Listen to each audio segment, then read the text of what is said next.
GAM supports platforms for running both web and mobile environments. It's possible to define the language to be used in the backend, the database management systems, and the platform to be used in the front end. All of this from the GeneXus UI. Later on, we'll explore each one in depth. Under Tools, GeneXus Access Manager, we can access the different functionalities offered by the GAM within GeneXus. From there, we can create the tables used by GAM, initialize the metadata, register the applications that will use GAM, reprocess their permissions, create the deployment file, modify the connections file, and lastly, configure its installation. In the References item of the context menu of the KB, inside GeneXus Security, we can find all the external objects provided by GAM, as shown on screen. Let's see the structure of one of them as an example. For example, a closer look at the GAM user external object reveals that its structure, like all the others, is composed of properties and methods. Since the external object is quite large, in this slide its content has been simplified and explained. From GeneXus, you can see all the properties and methods it contains. Note that for each property and method, we have a type, whether it's a collection or not, and a description that will be helpful when using them. Let's see an example of use. To use the external object, we must create a variable of this type, GAM user in this case. To use it in the code, values are simply assigned to its attributes or properties, or its methods are used to obtain the already loaded data. To use the rest of the external objects, the same flow and methodology is followed.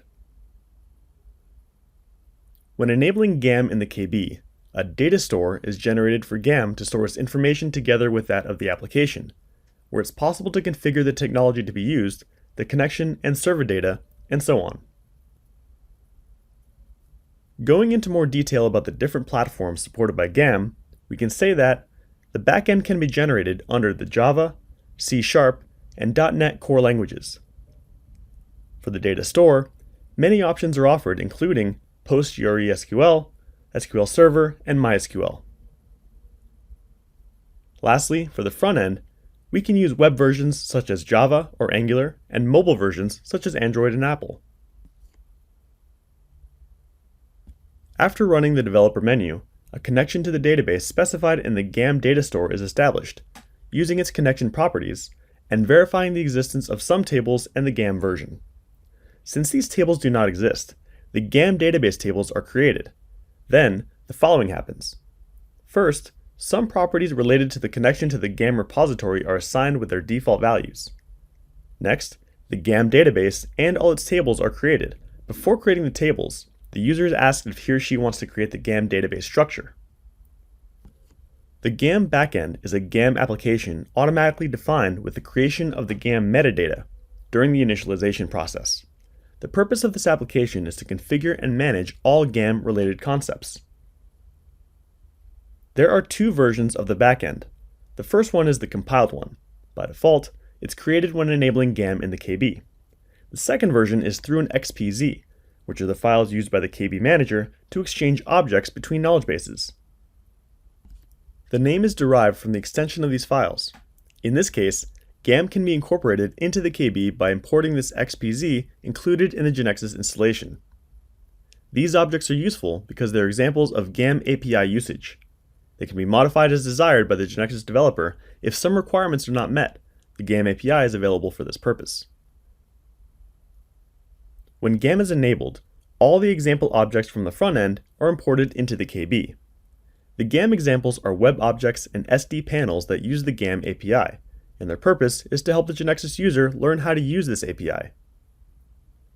Another important purpose of these objects is to help the user get started with GAM, since they include objects for login, registration, password change, and redirection in case of authorization error, among others. All of these objects are consolidated in the KB during the GAM activation process and located in the GAM examples folder. Every time a new GAM build or upgrade is installed, the user can decide whether to update these examples with the look and feel of the application, for example.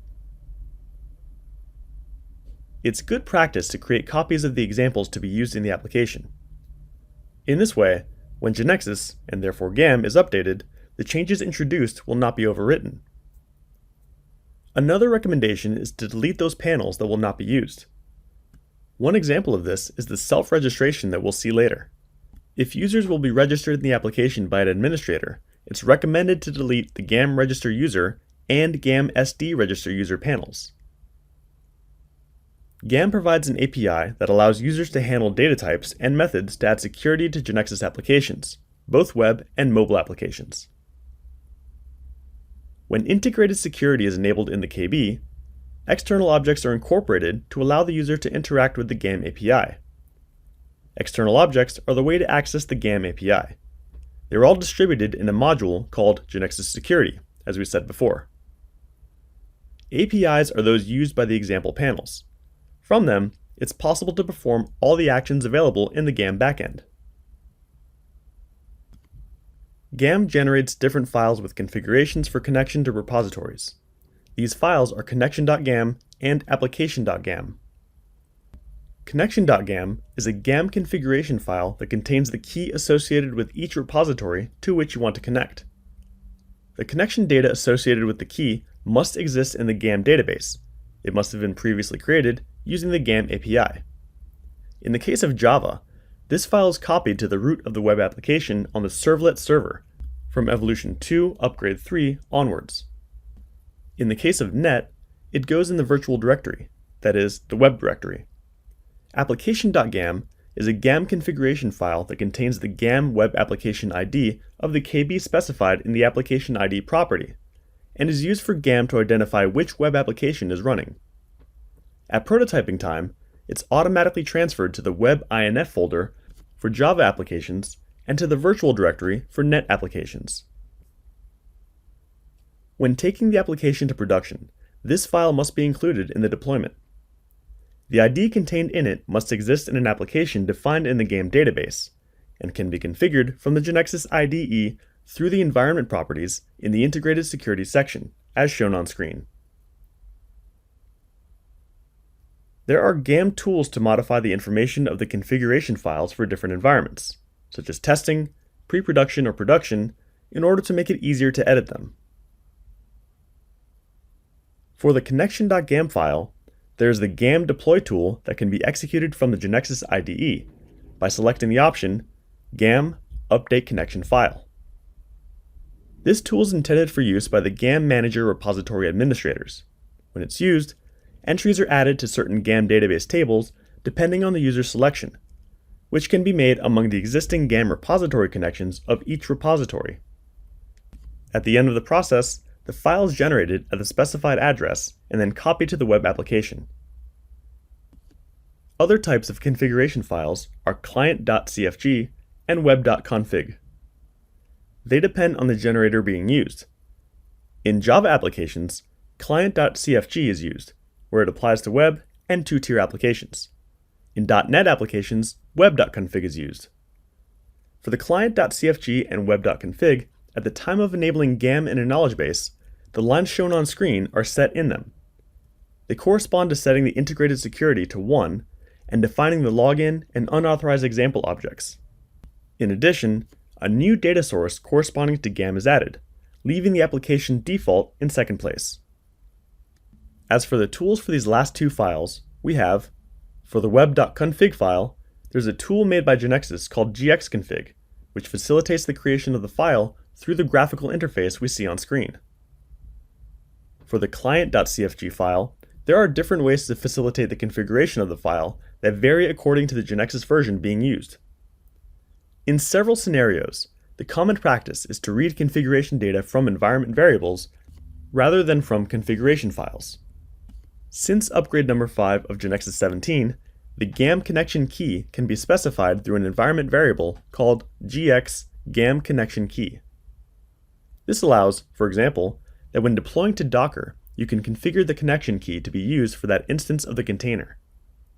When trying to access any GAM API from an application, the first thing to do is to check if this environment variable is configured to obtain the GAM connection data. If it's not, the connection.gam file is searched to obtain this key. The GeneXus wiki contains a document describing the scenarios in which environment variables are used, including their advantages and how to do so.